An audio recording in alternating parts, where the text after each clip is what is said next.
mga halaman katulad dito. So, kinakailangan nyo ng net, lalo na ngayon sa sobrang init ng panahon.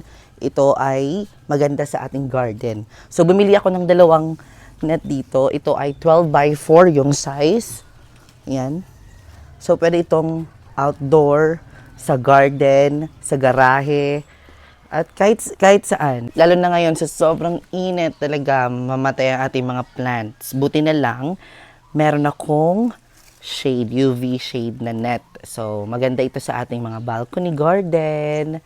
Kung ayaw nyong maglagay ng mga plants sa loob ng inyong bahay, so dito na lang kayo sa outdoor.